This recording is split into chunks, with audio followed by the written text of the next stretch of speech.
Hello, welcome to another edition of What the Papers Are Saying. My name is Vivian Lokko. Thank you so much for making time to join us for another edition of What the Papers Are Saying. Well, here at What the Papers Are Saying, this show will look at the big stories for the week. I invite my two guests who will help me delve deeper into the big stories as published by the various media outlets here in Ghana. So let me run you through quickly some of the big stories for the week, introduce my guests, then we start with the show.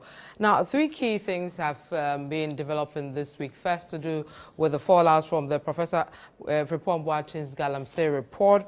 Also, the police inspector that killed his lover in Kumasi also has been developing. And then finally, of course, the Green Ghana project has also started picking up. So let's start with fallouts from the Professor Frimpong Boateng Galamsey report, and then we'll take it from there. So let's start with Daily Graphic and how they reported that story. It says, Professor Frimpong Boateng, government officials in public brawl. The Chronicle says, the leaked Galamsey report, Boateng is shifting the goalpost as the heart surgeon fires another salvo. Still on that story, let's go to the finder. It says, Spring Park Bank of Ghana media workshop didn't discuss Professor Frimpong Boateng. We move to the New Crusading Guide. It says, Frimpong Boateng shifts goalpost on Opong Nkrumah allegation. The Herald says Lord Kome Niteko, Chief of Staff's boys, MPs named in Galamsey report. We move to the Anchor. It says, wounded Frimpong Boateng strikes again, but fails to mention son's involvement in Galamsey menace. The Daybreak says Frimpong Boateng returns fire on Gabi. Now let's go to City Newsroom. Let's see how it captured that story. The first angle says, claims Galamsey destroyed Akufo-Addo's fence wall untrue. That's the Chibi Traditional Council speaking there. Still with City Newsroom, Frimpong Boateng's Galamsey report, minority calls for bipartisan probe. Still on the matter, we will assess the Fiamakos Galamsey petition before probe begins. There's trash talking following the petition to it over the matter. And finally, on City Newsroom, government will protect Ghana's forest reserves at all costs, as the lands minister speaking there. So let's move to the second story to do with the police inspector allegedly killing his lover at Edum in Kumasi in the Ashanti region. The Ghanaian Times says police nab cop for alleged fatal shooting of girlfriend. The Chronicle says, and the alleged killer wept. I didn't intend to kill my lover. What happened is between God and I. The finder says married inspector killed girlfriend over 5,000 cedis. Republic Press says tycoon cop caged, claims he killed lover over 5K debt. Let's go to City Newsroom. It says Edum lover killing. Probe beyond demand for 5K Ghana cedis refund. Criminologists to police. Still with City Newsroom, Edum police inspector killed lover over 5K debt prosecution. And then still with City Newsroom, murder of 26-year-old family calls for protection after arrest of prime suspect. So those are some of the angles from the police inspector allegedly killing his lover at Edum in Kumasi. Let's go to the third story to do with the Green Ghana Day project and matters arising. Let's start with City Newsroom. It says Seedlings Contractors Association threatens court action over arrears. And then still with City Newsroom, 2023 Green Ghana Project Committee appeals for more funds despite 2.5 billion budget debt. And then finally with City Newsroom, 2023 Green Ghana Project, government to plant 10 million trees. So those are some of the top stories that made front pages on the various news outlets across the country. I'll take a quick break. When I come back, I'll introduce my guest and we'll start the discussion. Do stay with us. We'll be right back.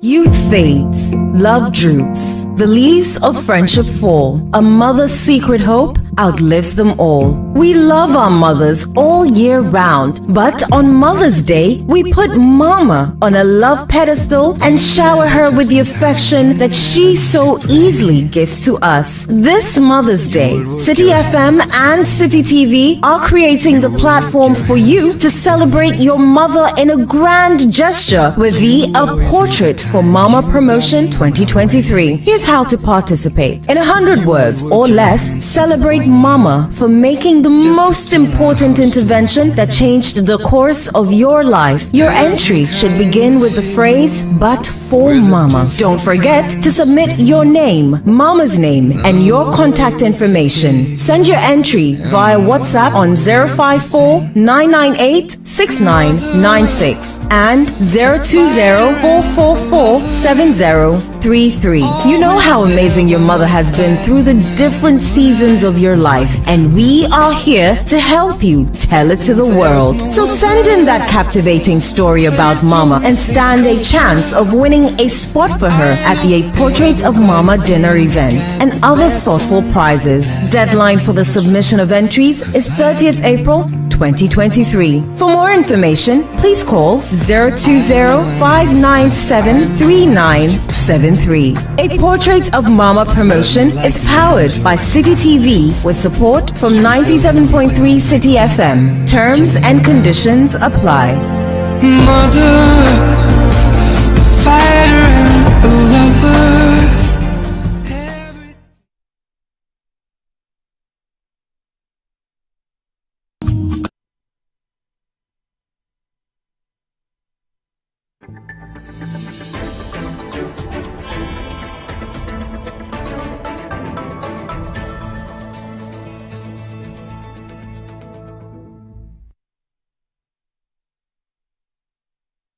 And you're welcome back to What the Papers Are Saying. My name is Vivian Lokko. So let me introduce to you my guest for tonight. I have with me Samuel Atamensa. He's here with us at City FM and City TV. Welcome. Thank you.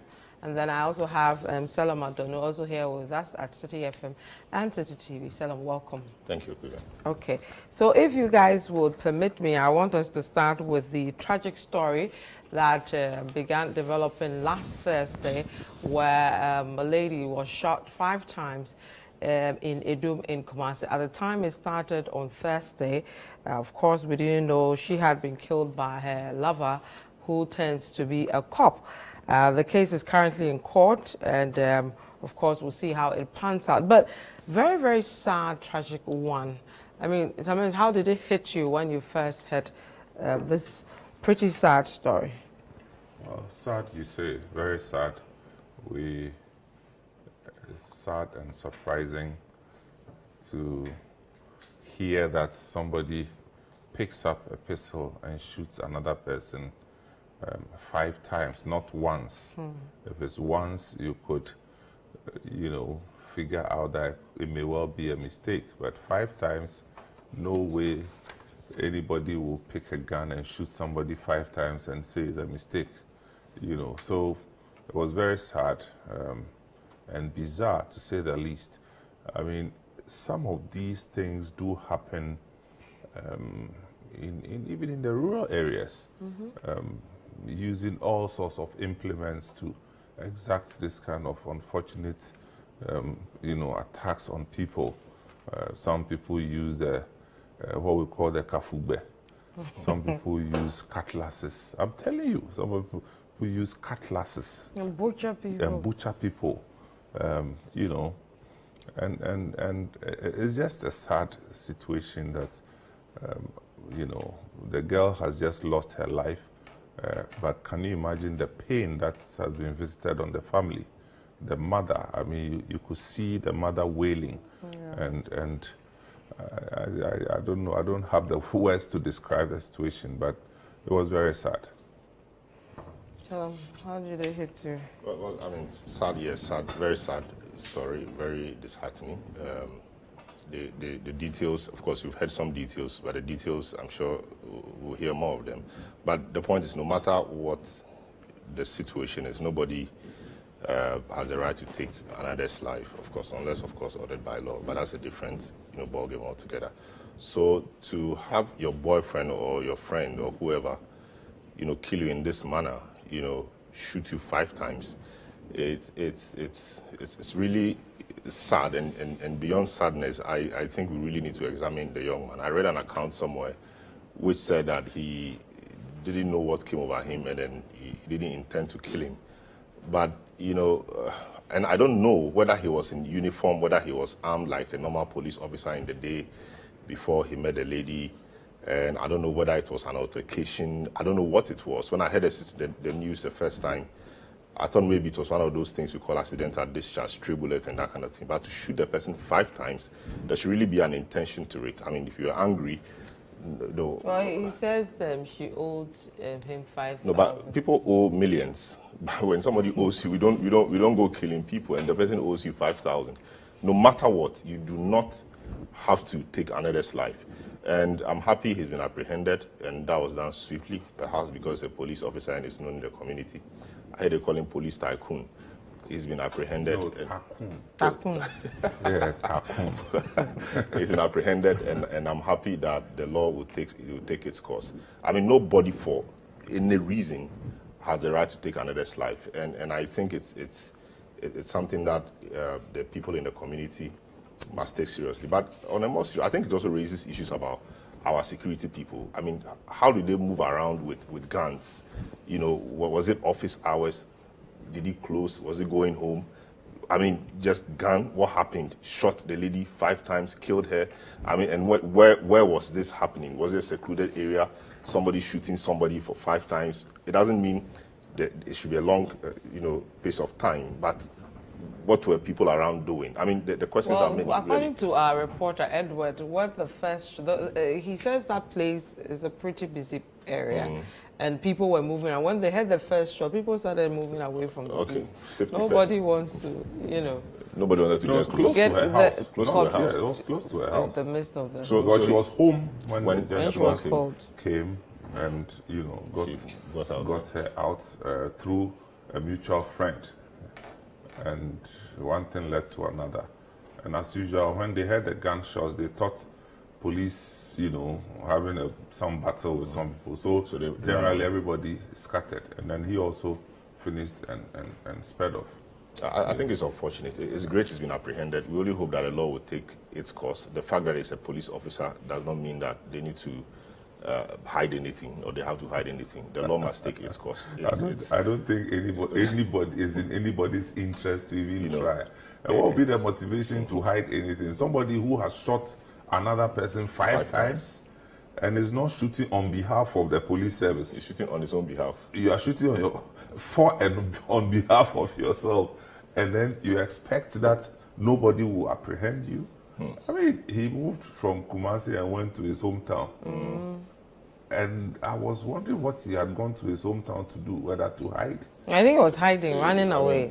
I think it dawned on him that he's a police officer. He should know that in today's Ghana, you can't hide from the police. No, he had to be somewhere. He couldn't have gone to report himself immediately. I'm sure he had to be somewhere. At that moment, I'm sure a lot of thoughts were running through his mind.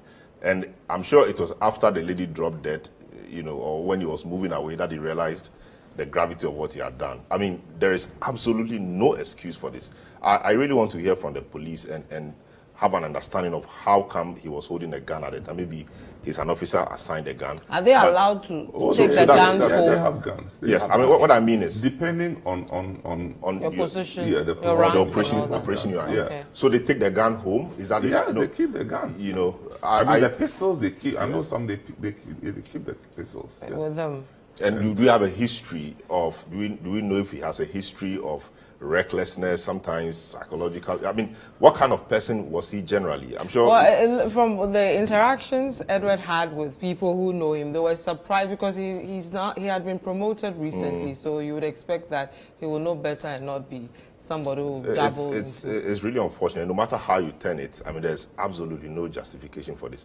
Ending a young lady's life just like that, I think is cruelty. It is unfortunate. I mean, what annoyed me was when he said that it's between him and God. I said, "This man, are you joking?"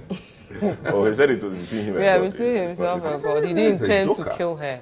And somebody And you was shot saying, 5 times. If it was just once, 5 times, which meant that you knew what you were doing. You knew exactly what you were doing. You couldn't say that the gun just Somebody went said off. we should examine his mind.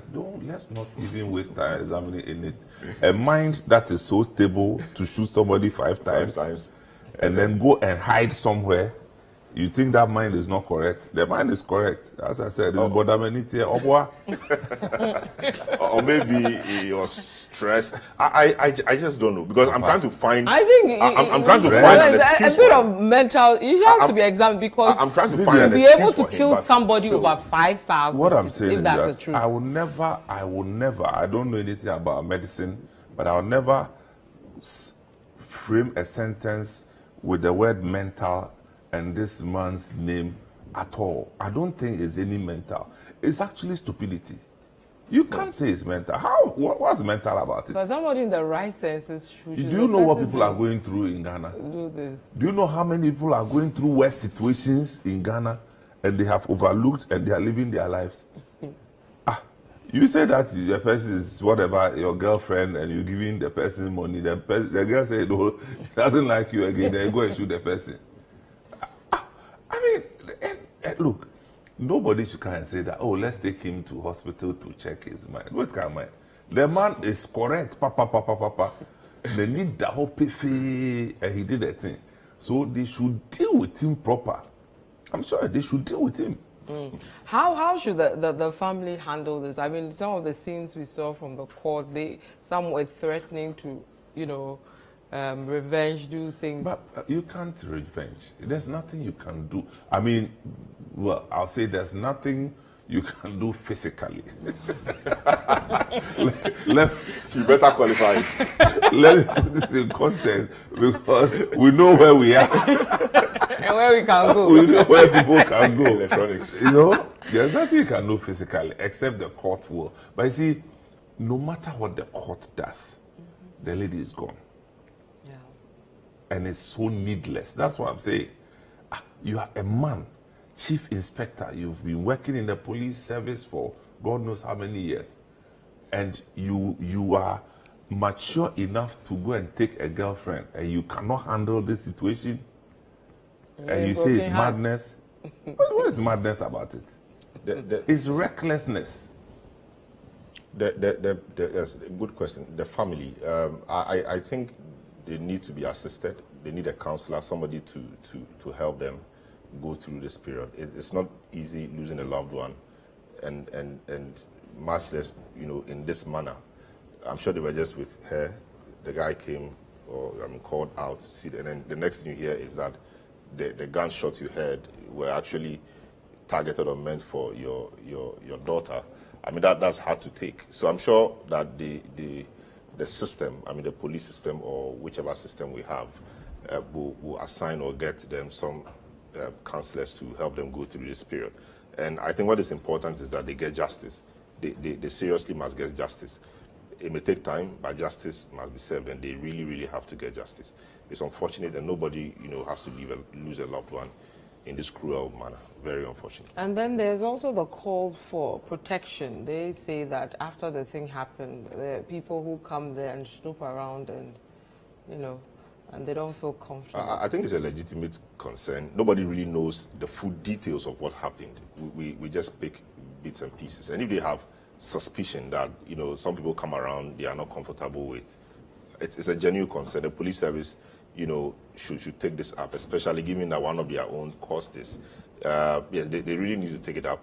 It could also be that because of the nature of the incident, they are also overthinking and things are playing on their mind. But it's a serious call. The police must respond and provide them some security. I'm not sure it should cost them too much. Get them 1 or 2 police persons they can trust to be around them and ensure that they feel safe in their own space. It's not too much to ask for.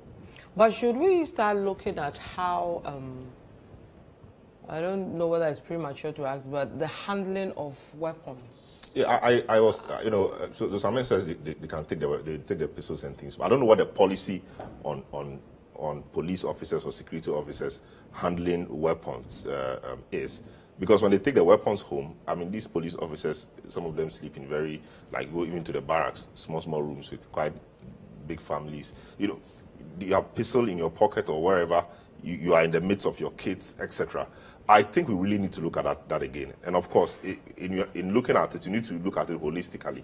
There's a reason why they have to take the pistols home. Are we sure that when we say they shouldn't take pistols home again, the reason why they were meant to take the pistols home, has been solved? And so I think we need to do a good balance, given the fact that having the pistols on them can be dangerous. Even it could be their children who may take the pistol, play around with it, the pistol will go off, and anything could happen. And situations like this as well. So, and even in this situation, he's a senior police officer.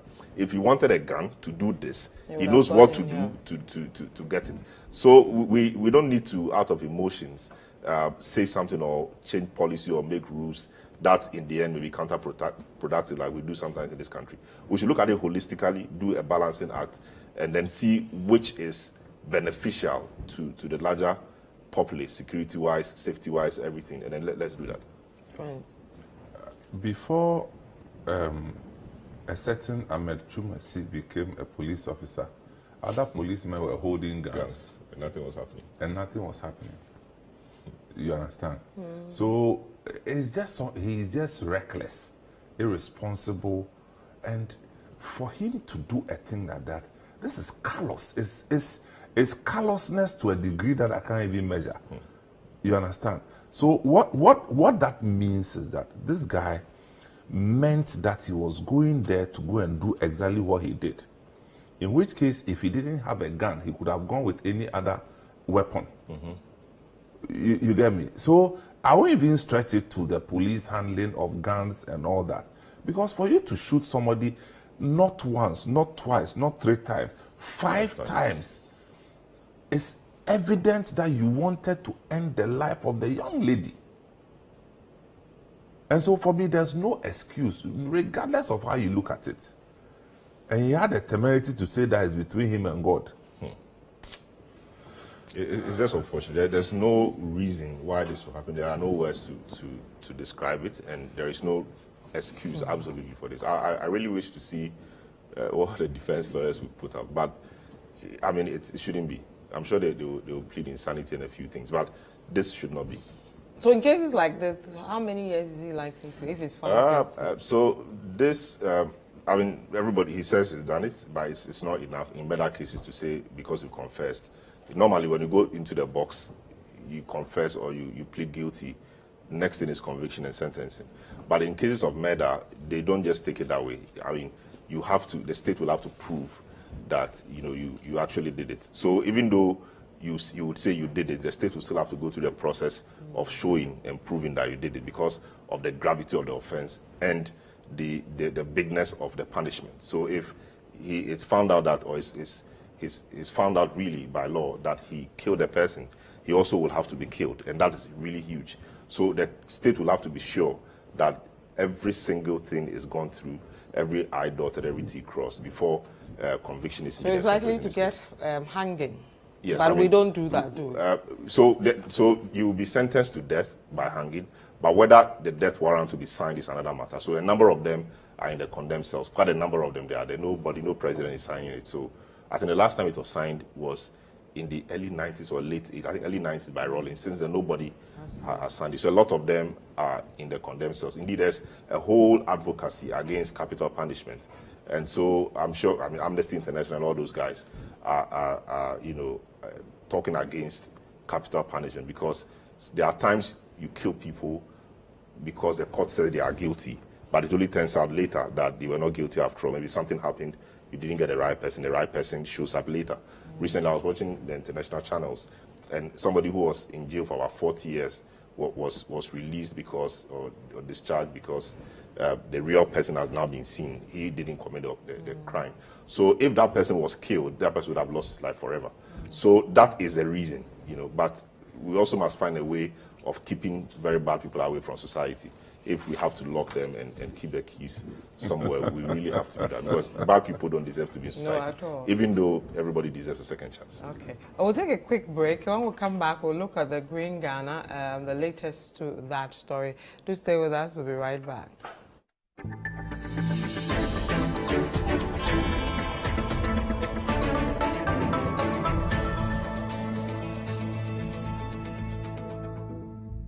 Another season of the City FM Family Consecration is here again. Your family radio station invites you to the 2023 edition of the Family Consecration Service. Let's hold ourselves in readiness as we prepare for a time of divine renewal, visitation, and restoration for our families and loved ones. Join us on Monday, 1st of May 2023 at the Winners Chapel, Ghana, Accra, near the OA Bus Terminal Circle, as we intercede and commit our families to God. It's going to be a 6-hour intense moment of prayer time for families from 6 a.m. till 12 noon. Come and let us reinforce the resurrection power of Christ, which ensures our forgiveness, healing, business breakthroughs and open doors, sound and prosperous marriages, divine blessings in career and destiny fulfillment over our families. There will also be a time for the renewal of vows for married couples. The 2023 Family Consecration Service is powered by 97.3 City FM with support from City TV. As always,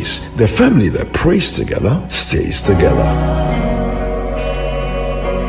May His favor be upon Youth fades, love droops, the leaves of friendship fall. A mother's secret hope outlives them all. We love our mothers all year round, but on Mother's Day, we put Mama on a love pedestal and shower her with the affection that she so easily gives to us. This Mother's Day, City FM and City TV are creating the platform for you to celebrate your mother in a grand gesture with the A Portrait for Mama Promotion 2023. Here's how to participate. In 100 words or less, celebrate Mama for making the most important intervention that changed the course of your life. Your entry should begin with the phrase, "But for Mama." Don't forget to submit your name, Mama's name, and your contact information. Send your entry via WhatsApp on 054-998-6996 and 020-444-7033. You know how amazing your mother has been through the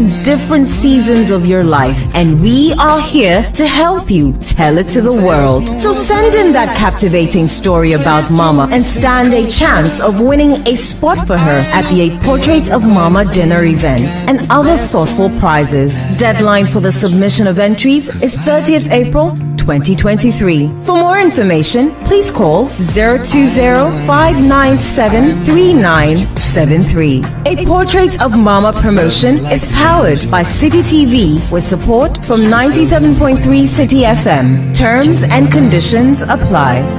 Mother, a fighter and a lover.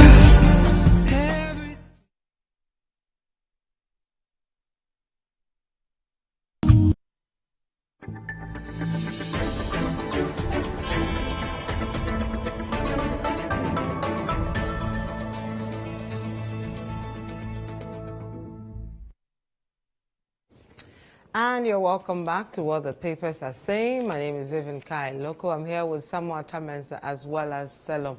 I don't know. We'll move to our next topic to do with the Green Ghana project, where we are about to plant some 10 million trees extra at an amount of 2.5 million cedis for 2023, next month in June, we are told. Guys, I'm trying to pull the 2021 figures, but I have 2022, we spent 9.6 million for 20 million trees.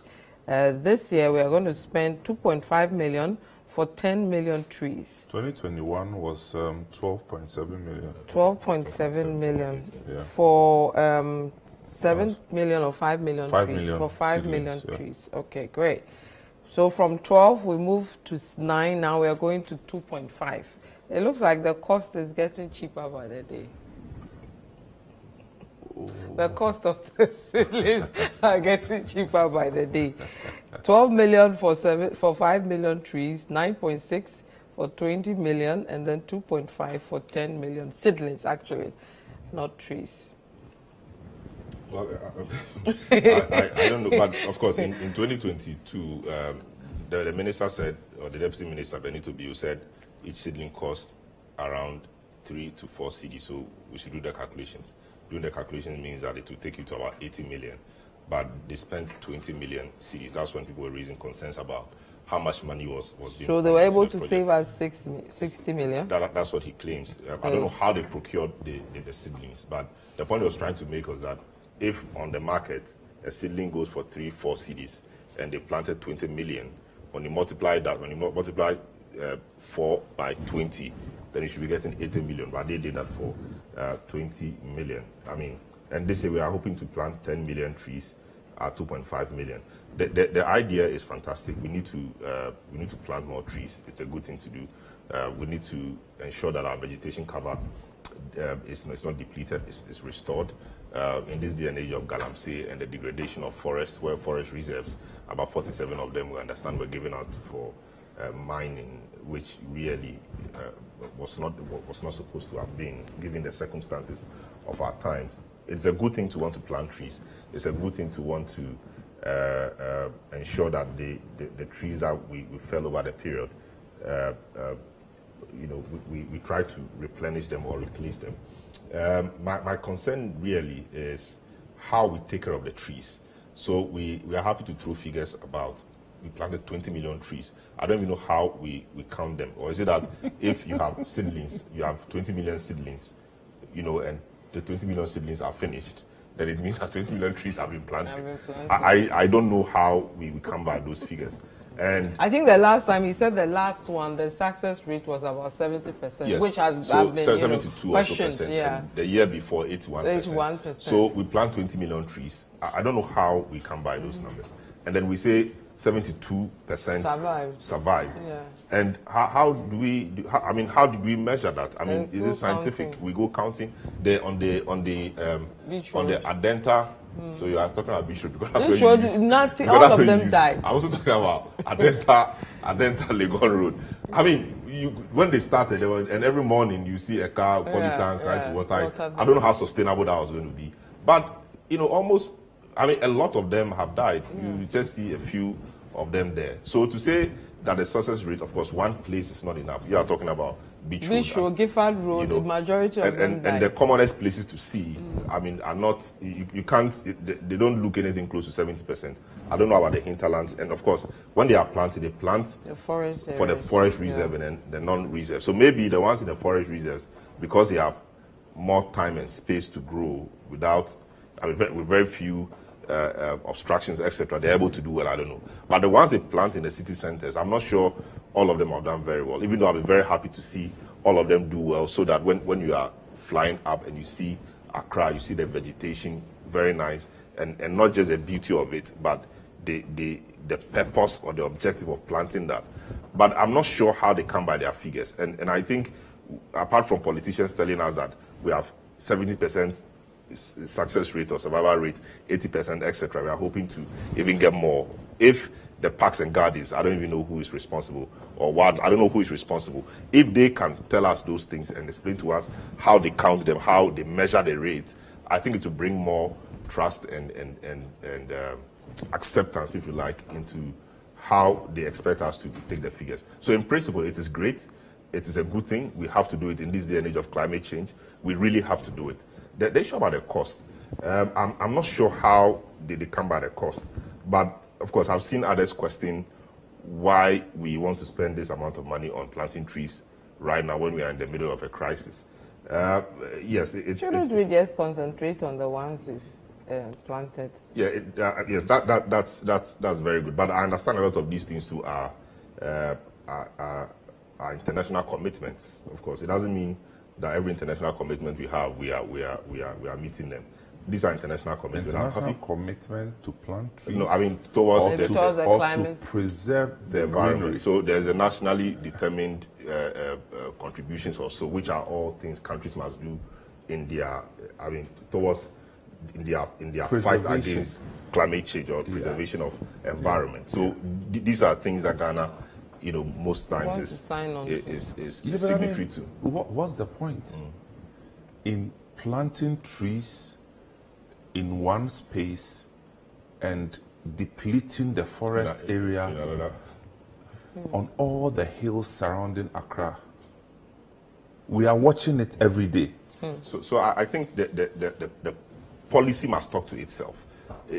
Policy must talk to itself. Spending this amount of money in this time of our lives and not sure what really we are doing with this, apart from maybe being signatory to some international, treaty, doesn't really show us as serious people and people who want to deploy our resources in a very judicious manner.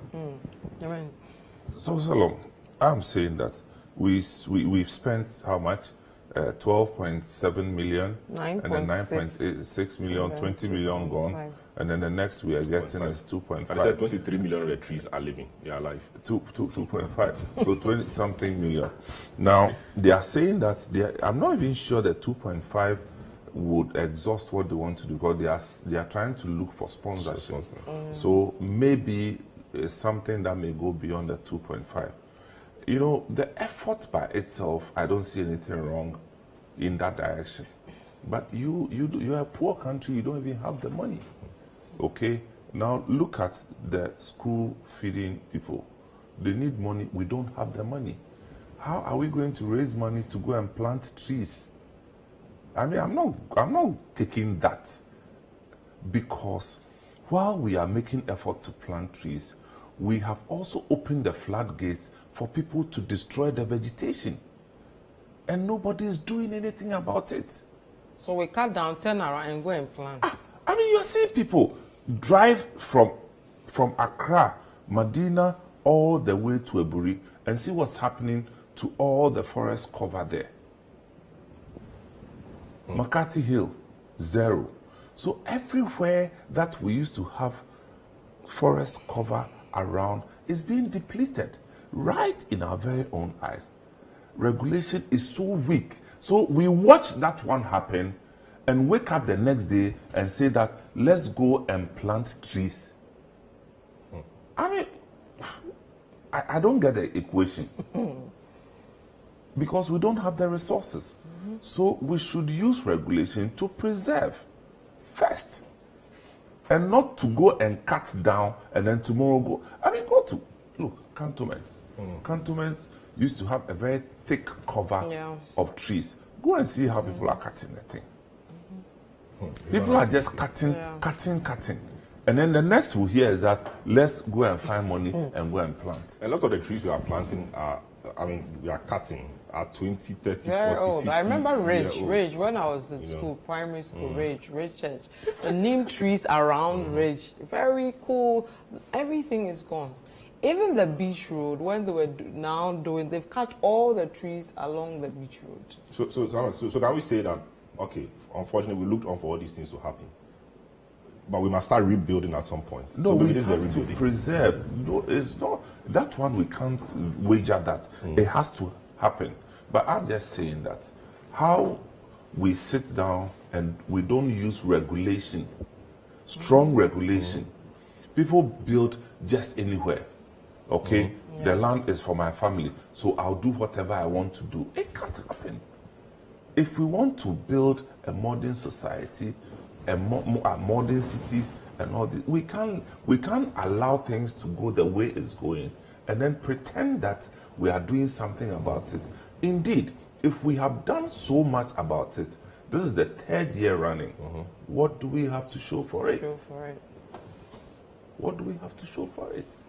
I mean, there may be some results, but clearly it's not evident for everybody to show. I mean, you have to really through proper scrutiny to go and fish out the remnants of what you planted. You understand? But good effort, but how about the ones that we are depleting so fast? For me, that's a bigger problem. So if we don't have money, please, let's do preservation through regulation, strong regulation. People should be punished for depleting our forests. People should be punished for cutting trees. You know, I mean, the other day we heard in this city, people were giving licenses to enter our forest reserves. They were giving licenses to enter the reserves. So the regulations actually exist, but we find exceptions to. I mean, we don't make them work. We weaken the regulations for our own parochial interests. For example, giving people licenses to go and mine in forest areas. Yes, the forest, the resources from the mining. Yes, we like that, but the tree resource or the forest resource is also very important. There's nothing you can replace with that. So I think our priorities must be set right. Regulation must speak properly, and persons put in place to ensure regulation works must also be held to account. I mean, it doesn't work. Well, this year's project may hit a snag because the people they contracted to give them the seedlings are saying they've not been paid. So what happened? So what did they do with the money? Well, I don't know. No, the people they contracted last year are saying that they have not been paid. Yeah, but they also said that they've heard that they are getting the seedlings from other sources. Okay. From so other they've sources. Left these ones and they've gone. Well, that's what I was here. So what did you do with the 9.6 million? Well, obviously, it didn't get to everybody. Well, sorry, that's serious. So you didn't pay for the seedlings. What did the 1.9 points? I think they owe about 2 point something million. I don't want to mislead, but about 2 points. Those who did the seedlings are saying it's higher, but Bio says it's 2.8 or so. So they've not paid that, but they've not finished. Or they couldn't raise. They've not paid everything. They paid some. Yeah. So they couldn't raise it. But what happened to the 9.6 million? Or the projected money was less than the reality? What's the problem? They spent more than they budgeted. Maybe. Yes, maybe. Well, I have to take a break. When we come back, we'll wrap up. Do stay with us.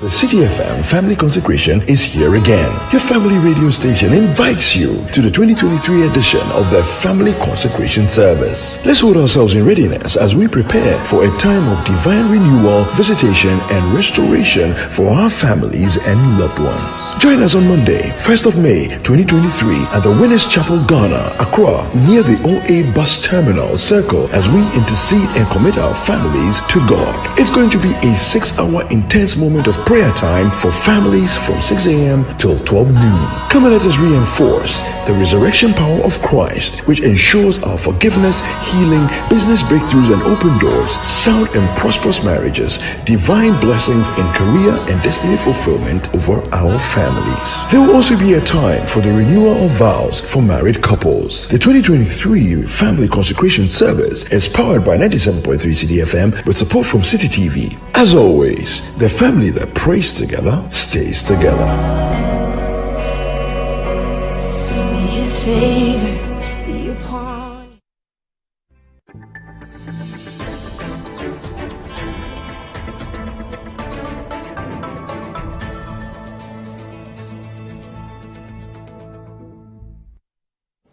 And you're welcome back to What the Papers Are Saying. My name is Vivian Lokko. I'm here with Samuel Tamens as well as Stella Madeno.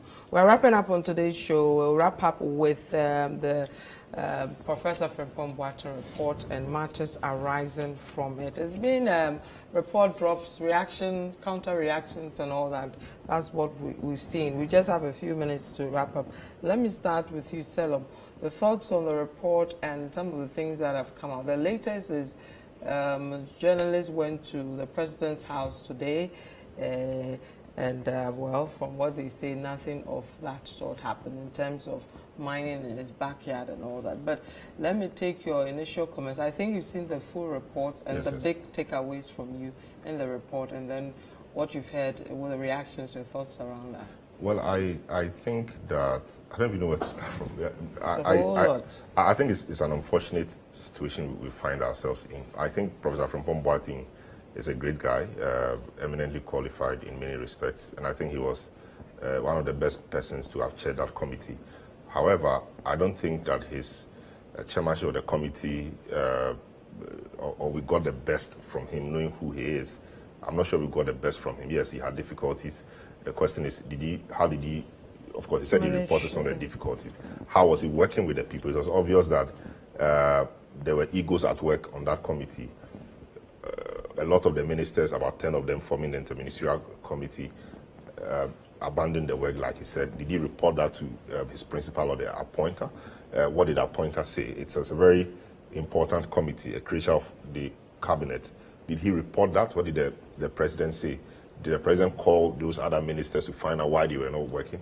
One minister I thought, had very bad relations with him on the project was the Minister for Lands and Natural Resources, Asuma Chermi, because so the Minerals Commission and the Forestry Commission, I'm sure, under the same person. And when you look at how these two agencies of state, if you like, undermine the work of the committee, it could really show that they had a bigger support from somewhere. And no wonder in one of the pages talking about community mining, in one of the areas, the MC was specifically called not to be at not to ensure the program doesn't happen, the launch of the program doesn't happen.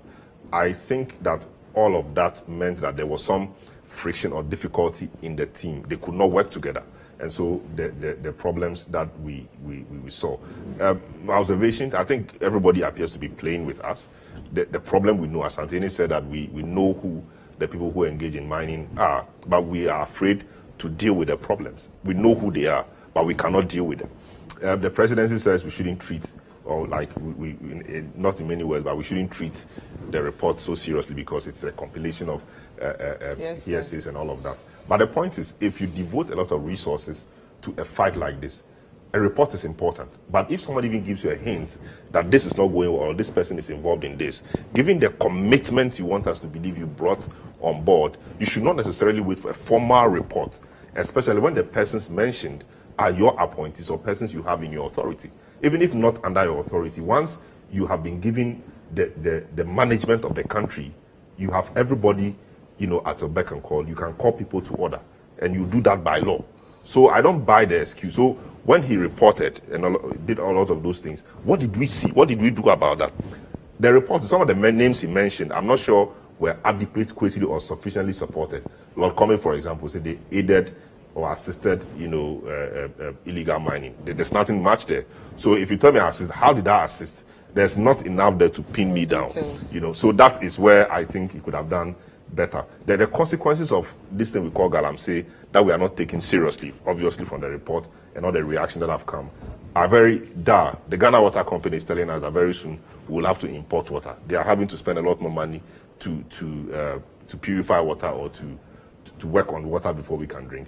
I read a story on Osechi Mensah Bonsu saying that he told the government of the day about a Commander Sugar Factory that it was not going to work. They shouldn't devote resources to it. The reason being that the sugarcane could not grow in that area anymore because the PRA, which supplied that area, was heavily polluted, so nothing was going to happen. So you see how galamsey is affecting other things. So it's even affecting the siting of a factory, So if we are joking with ourselves.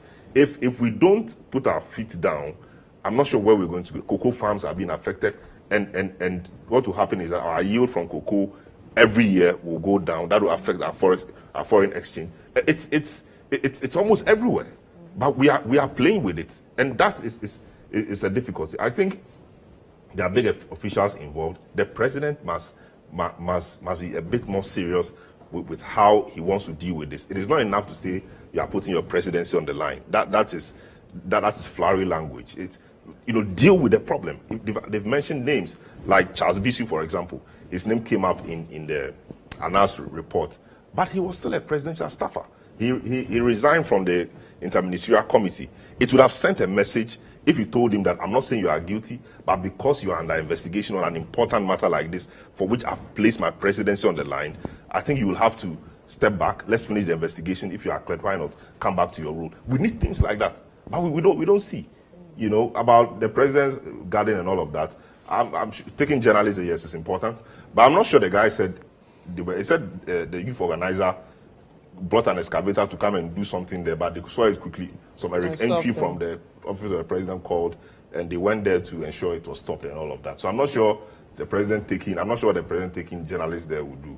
I didn't see in the report that said they were actively mining there. He said somebody brought an excavator there to try to do something. It was reported, they quickly went and dressed the place. So if you take reporters there after 2 years, I'm not sure what they will see. Yeah. I mean, thoughts on this whole thing? For me, it's still work in progress. If the government wants to do an evaluation of their effort that they have put in trying to manage this galamsey situation, I mean, I'll give them 20%. 20 over 100. Of course, 20%. I'll give them 20%. Really, we have not achieved anything with this. We have not achieved anything. If I ask myself, I think the problem is worse than we first thought. Of course. And is even deteriorated. It's deteriorated more than we first started. And people have become so, yentija. How do you say that in English? Yentija. They don't care anymore. People think that it's their right to do what they are doing, and we've just given up the fight. We actually have given up the fight. I don't know which other words we can use. We have been to galamsey sites. Myself, yourself, we have physically been there in the eastern region, in the western region, in Ashanti region. We have been to some of these places. And what we saw there, everything shows that they still don't get it. They don't get the it's become a survival issue. And while we watched and supervised this problem from where it was to become a hustle survival issue, is going to take a hard hand for us to be able to handle this situation. If you ask me, the way we are handling it, it can only get worse, because we have done some exemptions in the process. Oh, these people can do it, these people cannot do it. These people can do it, these people cannot do it. Or these people, they are justified if they want to do it. These people cannot do it. But what do we see? All the rivers are getting worse. It's affected farming, it's affected cocoa. And we kept saying 2-3 years ago that this thing will affect our cocoa farms. And it indeed is affecting our cocoa. 2 years from now, we'll see a better picture of how devastating this thing has been. You understand? So if we are not going to use an iron hand to handle this galamsey thing, then we should just forget it. So I mean, iron hand means that the persons or the people in charge must bite. So, Sir John, for example. No, I mean, the people, first of all, we should appoint people who are qualified to do the job. That's the first point. It's not, by now, we should know that some people were appointed who were not qualified to do the job. Were not qualified at all. They just went there. Can you imagine? For instance, this seizure of equipment. You are put in place to go and manage this process, and you have stolen the same equipment. In some cases, some of them stole, in one swoop, they stole 200,000 liters of diesel. In some places, they took 30 excavators. So you tell me you are qualified to manage this process? No, you are not. It's unfortunate. You have wasted the president's time. You have wasted everybody else's time. I mean, what is so painful is that the people who superintended over this thing, the committee chaired by Frimpong Boateng and people, all of them are working freely. When we said go and manage this thing, did we say go and loot the thing? They've gone to look, in some places they even loaded pickups belonging to some of these mining companies. So this is, I mean, the law must bite, and by the way our laws work, the executive must institute an action or must start an action. So if we don't start an action, the excavators that we hear are missing. Well, there were people placed in charge, and the things are not there. Somebody must be, or some people must be answering questions, but nothing is happening. So everybody feels it's business as usual. Somebody else comes, this person did it, nothing happened to him. He made a lot of money. I'll also do it, nothing will happen to me. And then the cycle continues. And then we'll be destroying the environment. And the people who come before us will have nothing to work with. Wow, very, very, very disturbing. But we have to end. Our time's up. Thank you very much, gentlemen. But they should prosecute some of them.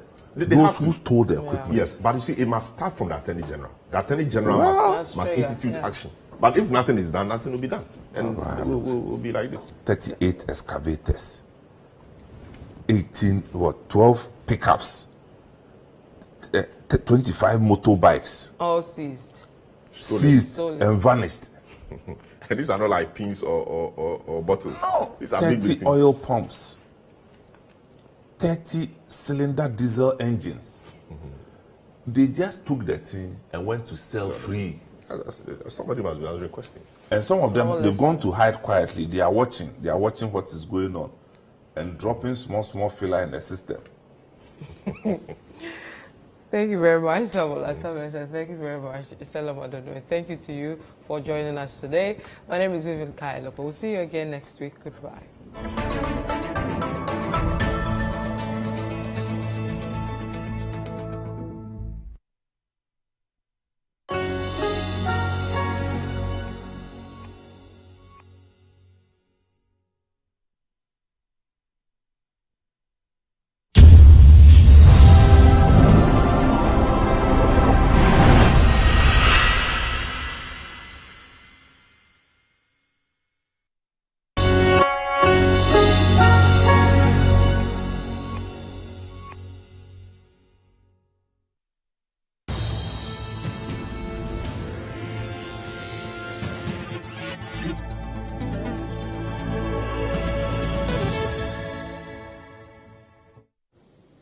Hello and welcome to City Sports Roundup with me, Nathan Kwao.